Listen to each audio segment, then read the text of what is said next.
All right, in this lesson, we're going to talk about what's called compound shapes. Compound shapes are when we combine two or more solid shapes together. Sometimes we're going to add the volumes, and sometimes we may have to subtract them. It just depends on what the compound shape is made up of. So to find the volume of compound shapes, you need to find the volumes of each of the three-dimensional solid shapes and add them together. Do note though, again, like I said, sometimes you may need to subtract them depending on what the solid shape, the compound shape is made of. So in this example here, we have to identify the two shapes. We have a cone and we have a cylinder. So what we need is the volume of the cone, which is base times height divided by 3, plus the volume of the cylinder, which is base times height. Now the actual volume of the cone is the area of the base, which is pi r squared, times the height of the cone, divided by 3. And then the volume of the cylinder is going to be the area of the base, which is pi r squared, times the height of the cylinder.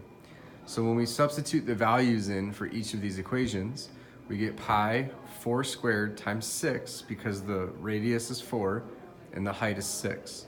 And then we're going to divide by 3 because the equation tells us to do so. The volume of a cylinder is going to be the radius squared, which is 4, times the height of the cylinder, which is 5.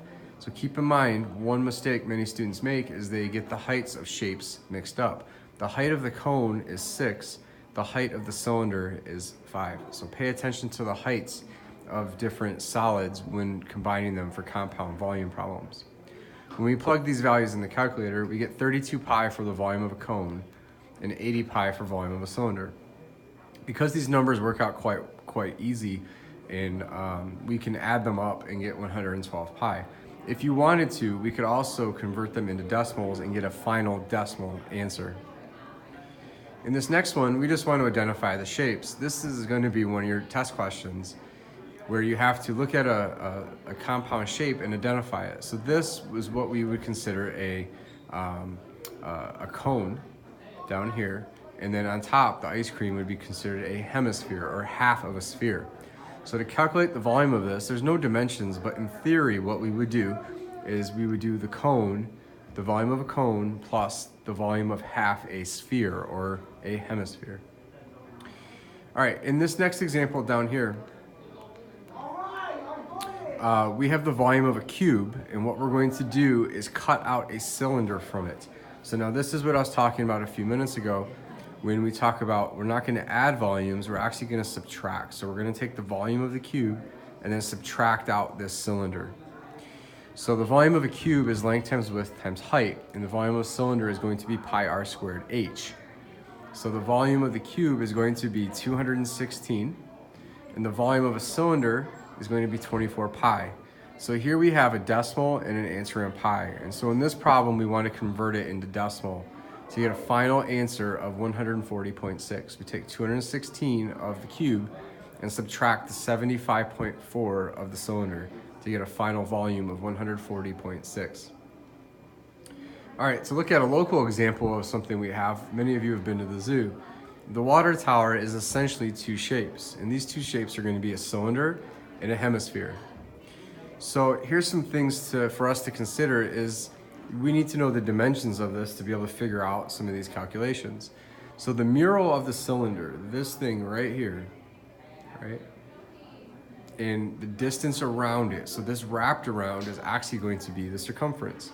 So to find the radius given a circumference, circumference is equal to 2 pi r. So the radius would be equal to the circumference divided by 2 pi. So the circumference in this case is 270 because the problem tells us so. When we divide 270 by 2 pi, we get a radius of approximately 43. The answer is just below it, but we're going to round up and make it an even 43 for this problem. All right, so now we found the radius of the base and we showed our work. All right, now if we want to find the volume, the total volume of the water tower, we're going to add the cylinder volume plus the hemisphere volume.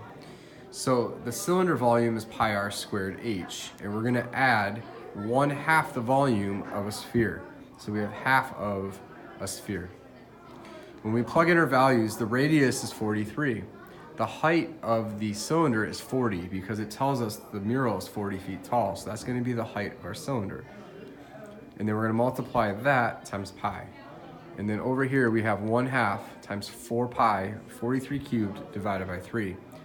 These answers we're gonna wanna convert into decimal form. So after we get the answers in pi, convert them to decimal, and the answers are quite large. So one is going to be 232,352 cubic feet. The other, the hemisphere, is 166,519 cubic feet. When we add that up, we get 398,871 cubic feet. So to put this in perspective, the other day when we did hot coffee lesson, we talked about cubic feet into gallons, and 1 cubic feet is approximately 7.5 gallons. So go ahead and figure out how many gallons of water the Detroit Zoo water tank actually holds.